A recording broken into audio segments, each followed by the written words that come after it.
सफ़र 4 हिजरी में गज़ल और कारा कबाइल के नुमाइंदों ने रसूल अकरम सल्लल्लाहु अलैहि वसल्लम से मुअल्लिमीन तलब किए।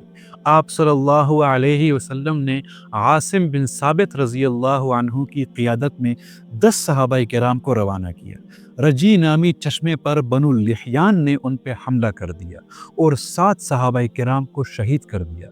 आसिम बिन साबित रज़ी अल्लाहु अन्हु की लाश की बेहुरमती की कोशिश की, लेकिन अल्लाह जल्ल शानहू ने शहद की मक्खियों के ज़रिए उनकी हिफाजत की। खुबैब, अब्दुल्ला बिन तारिक और ज़ैद बिन दसना रज़ी अल्लाहु अन्हुम को कैदी बनाकर मक्का में बेच दिया गया, जहां उन्हें कत्ल कर दिया गया था। हबीब रज़ी अल्लाहु अन्हु को कुरैश ने कैद कर लिया था। कैद के दौरान उन्हें ताज़ा अंगूर मिलते रहे, जो उस वक़्त मक्का में दस्तयाब ही नहीं थे।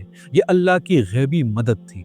कत्ल किए जाने से पहले हुबैब रज़ी अल्लाहु अन्हु ने बालों की सफाई के लिए उस्तरा मांगा और फिर एक बच्चे को गोद में बिठाया। उन्होंने बच्चे को यरगमाल बनाने का मौका होने के बावजूद ऐसा नहीं किया और आला इस्लामी अखलाक का मुजाहरा किया।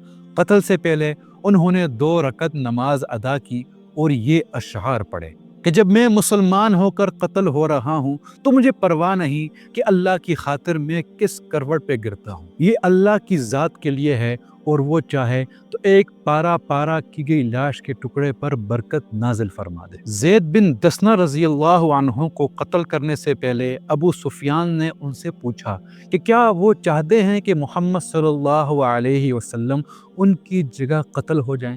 ज़ैद बिन दसना रज़ी अल्लाहु अन्हु ने जवाब दिया कि उन्हें ये भी गवारा नहीं कि रसूल अकरम सल्लल्लाहु अलैहि वसल्लम को कोई कांटा भी चुभे। अबू सुफियान ने कहा, उसने ऐसी मोहब्बत किसी में कहीं भी नहीं देखी।